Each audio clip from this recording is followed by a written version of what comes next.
Welcome back, everybody, to another episode of the Junkyard Dawgcast. I'm your host, Jordan Hill. Got the whole crew with us once again, Benjamin Walt, Kip Adams, and we are in July, boys and girls. I find that very, very hard to believe. But Kip, how is this first week of July treating you? The countdown's on. We're going to turn around and we're going to be getting ready for fall camp.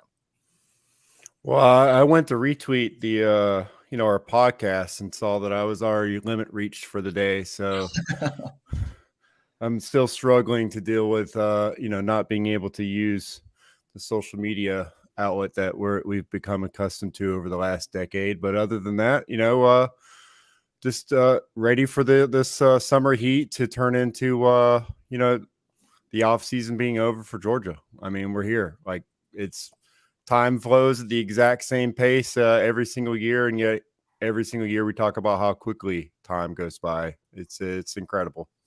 Keep getting philosophical. I always love that at the beginning of a Junkyard Dawgcast. And Elon may be struggling, but the folks at Dogs 24/7, I can promise you, are not. Ben, how is this week treating you as we get ready to roll through what should be another week full of a lot of developments for Georgia? Yeah, no slowing down. July 4th, I'm sure you'll hear plenty of fireworks puns across the beat over the next couple of days as we prepare for a couple of big commitments. I'm sure we'll get into all of that here today, but June was busy. July is going to be the same way. No doubt about it. Well, June finished off for Georgia on a high note with Georgia picking up another commitment. 4-star offensive tackle Michael Uini commits to the Bulldogs. 22nd commit for Georgia in the 2024 class, the third offensive lineman. I'll start with you, Ben. What stands out to you about Michael Uini, what Georgia is getting here, and sort of how this is shaken out when it comes to Georgia's offensive line in this 2024 cycle? Well, I want to start the prophecy of Kip Adams saying that Georgia would eclipse the 300-point mark before the end of June. I mean, he waited until the final hour, essentially, of the month to get it done. But Kip, got to give you your kudos before I get into anything on Mike Uini. Yeah, had me sweating there for a second. You think someone's going to announce. He tells everyone he's going to announce that weekend, and then, it doesn't happen. So still got it in there, but just not maybe the prospect I initially thought. But hey, a win's a win. Hey, Kip never misses. So, yeah, I'm on Uini, obviously a big-time offensive line pickup. I know that we've talked a bunch about the two guys that they already have in the class with Marcus Harrison and Malachi Tolliver, and then what is Georgia really going to try and build around that in this class? They've really sort of identified a prototype that they want from an offensive lineman in this class, which is just a really big guy. Most of them are fit the 6'7", 6'8", 330 plus in terms of flexibility. They can maybe play tackle. They can maybe play a little bit inside. Mike Uini's not a name that we've mentioned a bunch. Like we're going to talk about the other guys that are coming up later, in this week with, Daniel Calhoun, Nair Daniels, Marquise Easley. Like we've talked about these guys a bunch. Michael Uini's not a guy that we've talked about a bunch, but he's definitely a guy that has shot up onto the radar of Georgia and Alabama too, really throughout the last couple of months. Talked with his high school coach about really the progression over the last 12 to 16 months of Mike Uini. This was a guy that ran a wing T triple option offense and really did not know how to pass block in the last, until the last 12 to 16 months. Coaches made significant comments over the last, spring, really late fall about the progress that he had made. They saw this guy that went from really 6'8", 280 to 6'8", 330. He fits everything you want from that left tackle, right tackle that you're looking for. A lot of athleticism from him. And I think that's someone that's probably going to get even better over the next, 12 to 16 months when he gets a little bit more comfortable in what he's doing. 6'7", 290 pounds. 24/7 Sports has him as the 14th best offensive tackle in the 2024 cycle. Kip, what do you think of this pickup for Georgia and Stacy Searles adding another very promising offensive lineman to this class? Yeah, the demise of Stacy Searles was, I guess, greatly exaggerated, and I think I've talked about this offensive line class kind of being, I wouldn't say not necessarily deep, but just, there weren't a lot of guys that you saw that were no-brainers. I mean, there were maybe two or three total in the class. And, offensive line is you're always looking down the line, projecting forward. And if you look at Michael Uini, like he fits that to a T. Just where he is now versus where he was a year ago, playing in a wing T offense out there, and then they switched to more of a spread, and now he's picking up and getting better at pass pro, and Stacey Searles takes a look at this guy and he's like, this isn't the same player at all that I saw a year before. And I mentioned on the other podcast that Michael Uini was a guy that we hadn't really talked about in his recruitment, but that's more on us than Georgia. They had him in Athens for their end of the summer event last year. He's been on the board for a long time for them. It's not a plan B guy or an out of left field guy or a recent offer guy. He's a guy that just continued to develop. And when we start looking at this offensive line class, that's kind of what you're doing. You're getting lottery tickets. You're basically saying these guys are not guys that we would project to go full Andrew Thomas and start immediately as true freshmen at right or left tackle. But they are guys in 2 or 3 years that once they get in the program, we've already seen the leaps that they've made, going from sophomore to junior to senior, which I do expect Michael Uini to take another leap his senior season. But these are guys that they're saying in 2 to 3 years, we think that they're going to be completely different players. And honestly, you look at guys who may potentially be able to play left tackle in this class. I think Michael Uini is one of the few guys, maybe 2 or 3 guys. And honestly, the only other guy that maybe Georgia is recruiting that I would just say, that guy looks like potentially left tackle would be Marquez Easley. Those are Michael Uini and Easley are the 2 guys I look at and go, I could see those guys playing left tackle for Georgia in 2 to 3 years and not be surprised at all, just because of the athletic build, overall the body type and just that projection, the upside. He's definitely an upside projection, and that's what Stacey Searles wanted in this class. He wanted, 4 or 5 guys where he's like, you give me a couple of years with these guys, I could make them into bona fide SEC starters. And now we were talking about, we don't know how, which guy Georgia's going to pick. And now we're looking, and it looks like Stacey Searles has said, I'm going to take all of them. I mean, Kip, I thought you made a good point a couple episodes ago, too, about how it's not – maybe it's – people have talked about this offensive line class like it's a down year. And it's not that it's a down year. I just don't think it's as top-heavy. And when you think about the depth of the class, you start going down the list. There's a lot of guys there that might fit that mold that Georgia's really looking for. And I think Michael Uini is a great example of that, where it's like if you really look at him, you throw on the tape, you see what he's done in terms of how he's progressed. Like, this is a guy that has unbelievable upside, and he's not a day one guy necessarily, but I think that's the common theme among all of these guys that Georgia's really looking at along the offensive line is they aren't coming in with the expectation that they're necessarily going to be an immediate day one guy, but they see the developmental path there at Georgia as well.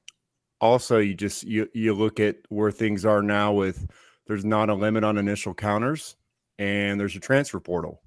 So you take all of these guys right now, see how they react to Georgia's strength and conditioning, their offseason program, which every player talks about, as far as that just changing everything about how you look at college football. And I mean, we just saw on Tate Rowledge's podcast the other day that Jordan Hall reacting in real time to learning that, Georgia's going to practice on the weekends under Kirby Smart. And you're going to have basically 20-hour days, out there as they prepare for the season. Every single minute that they are allowed under the NCAA guidelines, Kirby Smart's going to use his advantage. And so that is a slap in the face to a lot of guys. Some guys don't take it very well.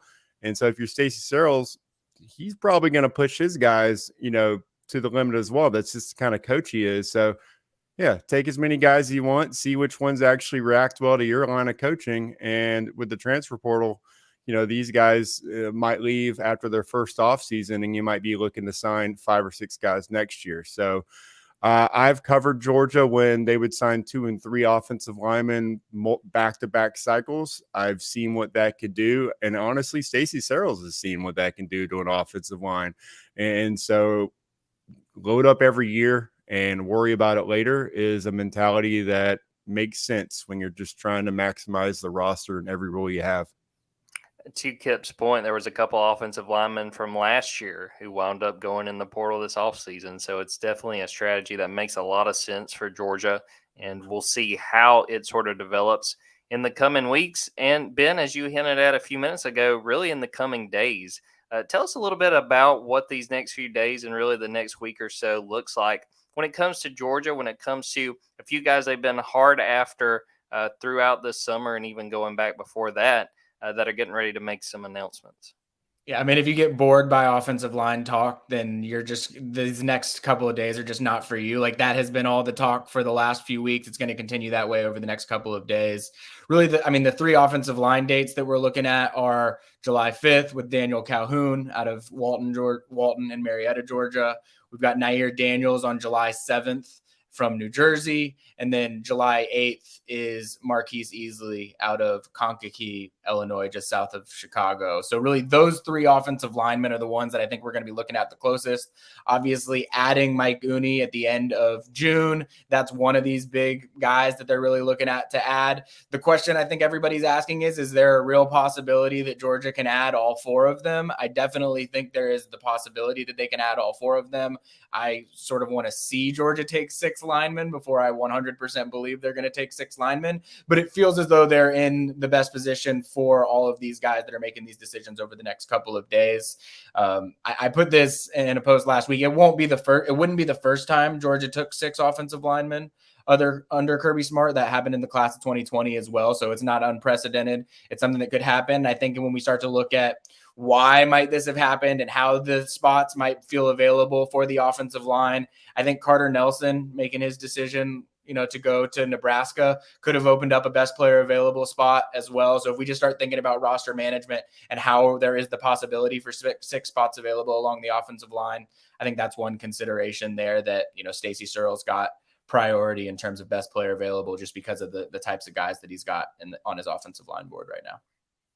I feel like we hit on this every podcast, but it's just so fascinating how they have to juggle the numbers and sort of the give and take. As I think Kip said, Stacey may be going into some of those other position groups and saying, look, man, I need another one. You're going to have to cut one of the guys you're going after. But that's why they're paid the big bucks. And all of us are just here trying to sort of figure out where things are going and seeing how things break. We're going to take a quick break. We're going to talk a little bit more recruiting when we get back, and then also talk about our Kirby Smart Greatest Moments bracket that we got going on Dogs 24/7.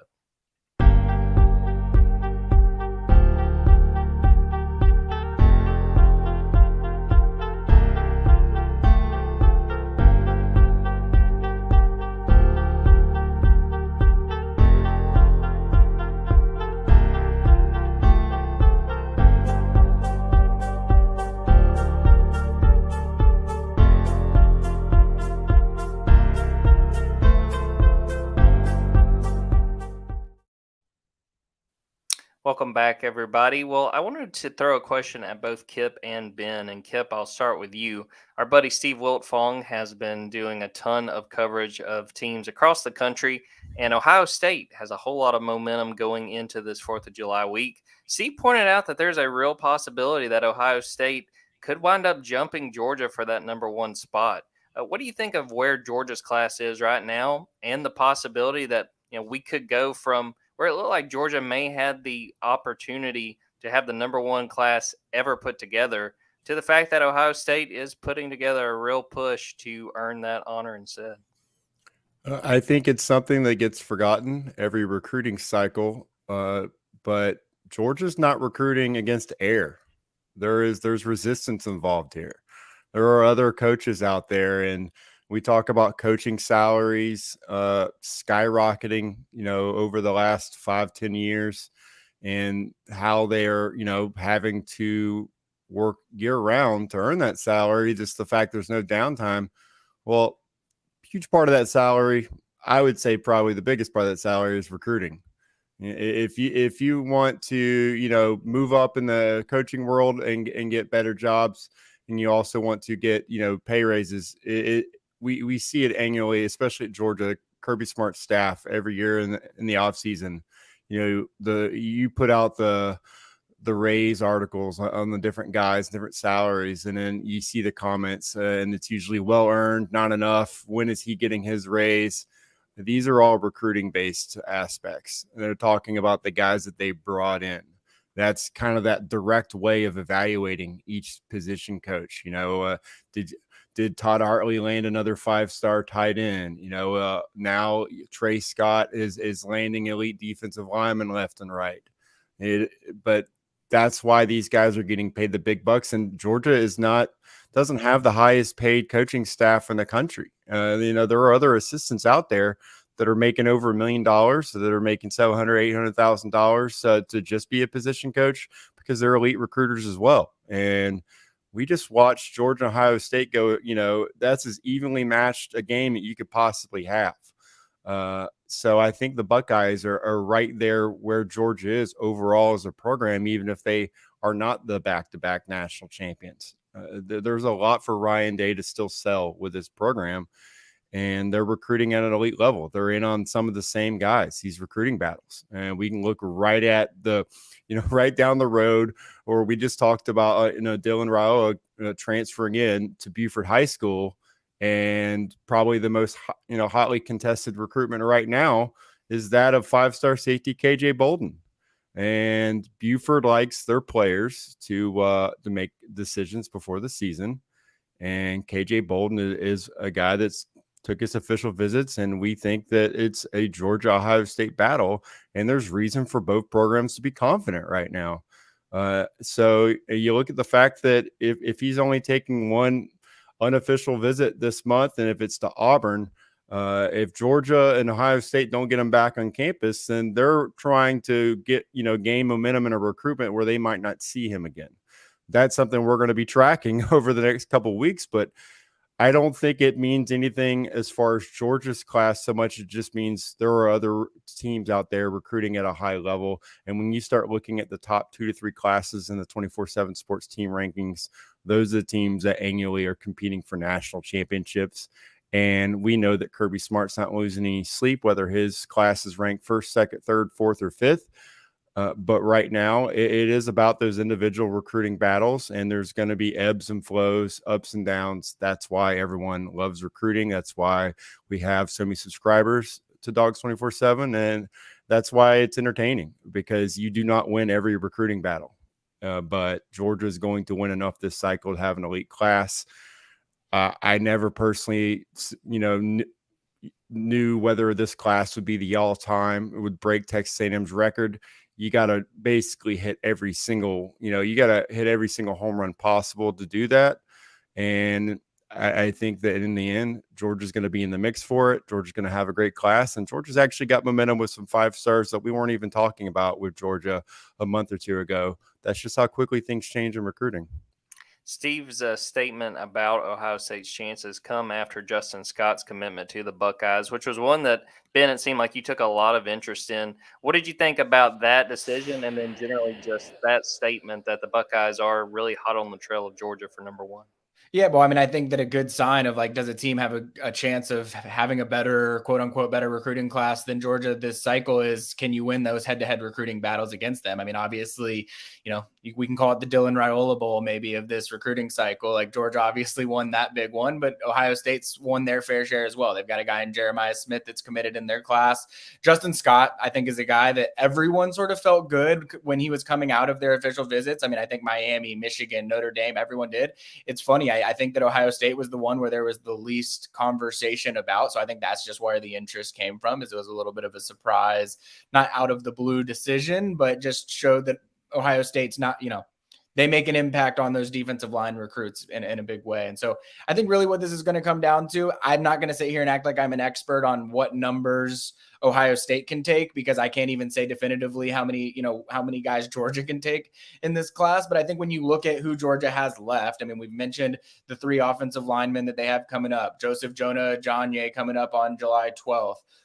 Kip talked about KJ Bolden, guys like, from the West Coast, Aiden Breland and Nate Frazier. It's like there's so many big time guys that Georgia is still significantly in the running for, that they don't have to hit 100% on them for them still to see, their overall class ranking blossom a little bit even more too. So I think it's somewhat dependent. What numbers can Georgia get to? What numbers can Ohio State get to in this class? But Georgia has its fair share of wins left. Ohio State has its fair share of wins left, and Georgia's obviously really well positioned to have the best class. So do I know how it's going to shake out specifically? No. And then there's also just the factor of how do some of these guys play in their senior seasons? I mean, Kip talked about it last time. A guy like Nitro Tuggle, like how can he see his stock rise over the course of his senior season, and how does that impact the overall numbers in Georgia's class as well, and just how that reflects in the recruiting rankings? A lot of that remains to be seen, so it's too early to say on some of that. But Ohio State, to no surprise, the team that probably gave Georgia the best game over the last 2 years is, up there as one of the best recruiting programs in the country. So it's fair to point out also that they're going for the number one overall class, which was Texas A&M's, which the season after that, they won 5 games. So it doesn't necessarily guarantee anything. Wanted to throw out Rhett Womack from YouTube who's watching, who said, absolute no way anybody but UGA gets the number one class. We're going to follow it. We're going to see what happens. There's no doubt about that. Wanted to change the topic a little bit and talk about what we got going on over at Dogs 24/7. I think a pretty cool project that all 3 of us chipped in on. Going through the summer months, especially in July, things slowed down just a little bit. So it seemed like a good time to reflect and look back at these last few years. We put together a bracket with the moments, the 16 moments that we felt like really stood out of the Kirby Smart era, going back to the 2016 season and everything that's happened since then. You can go to the website Dogs 24/7. We'll have the first couple of matchups up this afternoon. Ben, I'm going to start with you because we were really working on this the last few days. What stands out to you? Is there one of these moments that you think we seated too low, or what is your biggest takeaway from how this sort of came together? Oh, well, my biggest takeaway, Jordan, is all the snubs that you didn't let me include in the list that I'll be making sure to bring to the board that, we can let some other people unload on as well. No, I'm just kidding. Well, actually, I'm not kidding. I am actually going to call out some snubs that I think were pretty good. But, I'm interested to see. It's very easy, obviously, for what I think is probably considered 1-1 to see if it will win. But I'm curious to see if 1-1 actually wins, or if the popular opinion defaults to something that I think everybody can agree Keely Ringo's pick 6 is the one that everyone's going to gravitate to as 1-1. But I'm just interested to see if that's what the mass public actually ends up deciding on. I liked the fact that we all chipped in on these regional titles. We went with Junkyard Regional, Attack the Day Regional, Keep Chopping Regional, and my personal favorite, Them Dogs Is Hell. I mean, we had to throw that out there. I will say one that once I've looked through it, and I've seen a few people comment on the board, that I think could maybe sneak in there, maybe get a little noise, was the decision of Nick Chubb, Sony Michel, Davin Bellamy, and Lorenzo Carter to come back for that 2017 season. I believe we wound up having that as a 4th seed.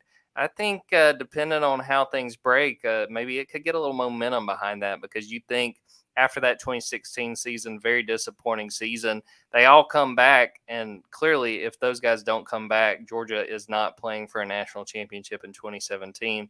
Fair to say that really changed the trajectory for Georgia and the very early portion of the Kirby Smart era. So that's sort of the one I'm looking at and circling and saying, let's see what happens there. I want to keep an eye on that one.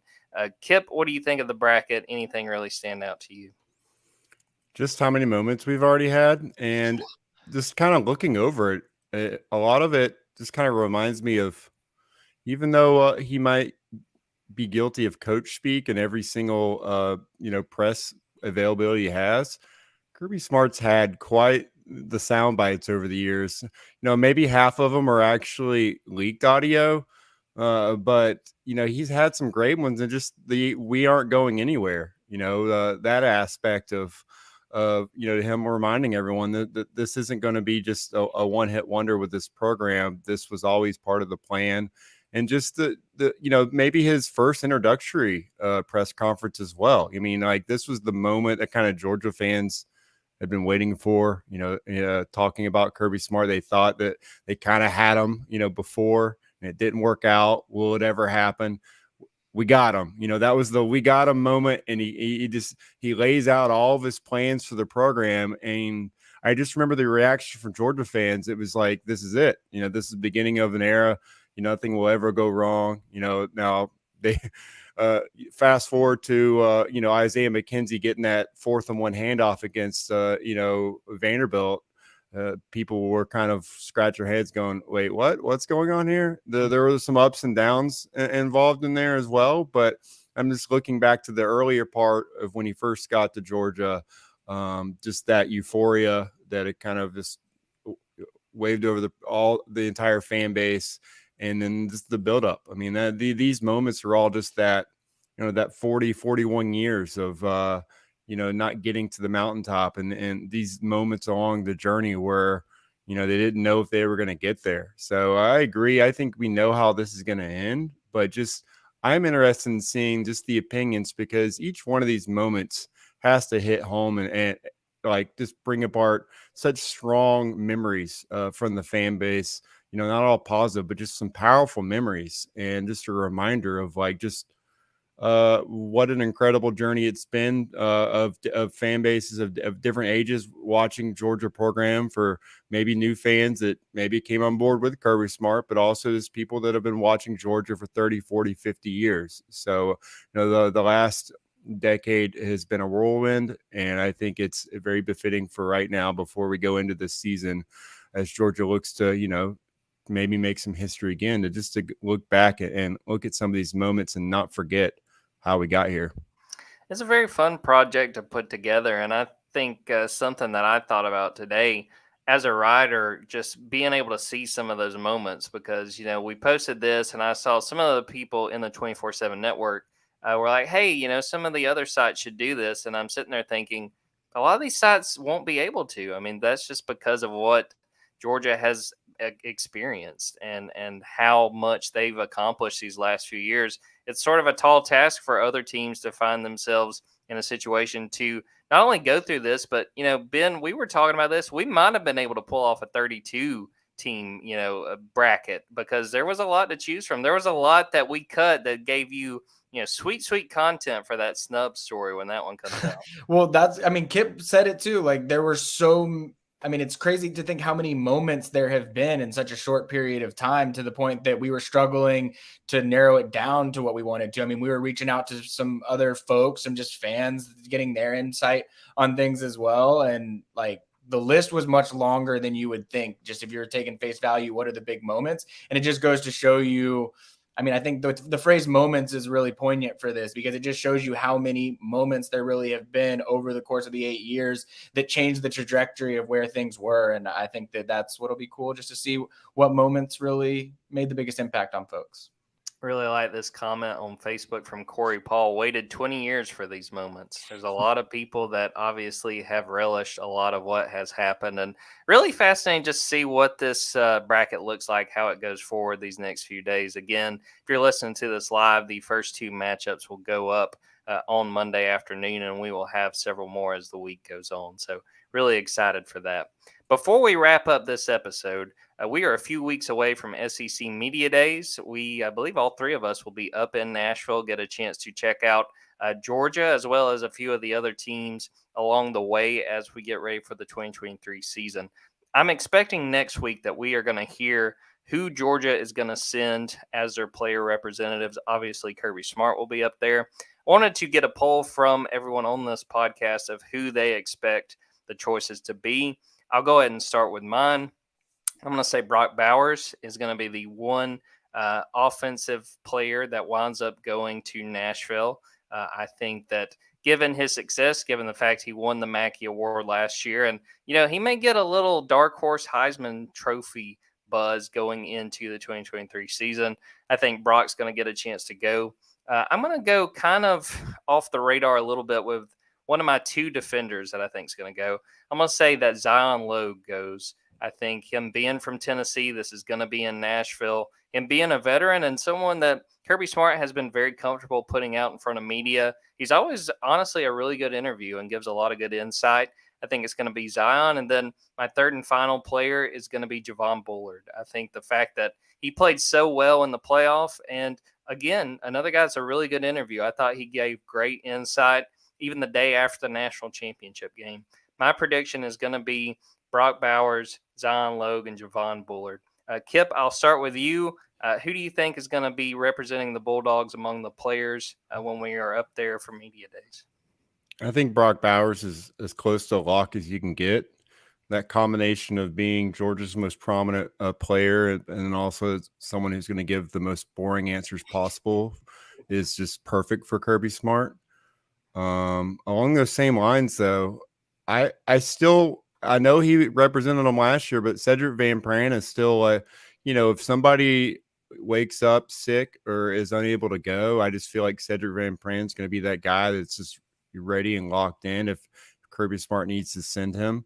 At the same time, if I'm thinking about defense, it's incredible. You mentioned Javon Bullard, and I was thinking, well, what about Kamari Lassiter?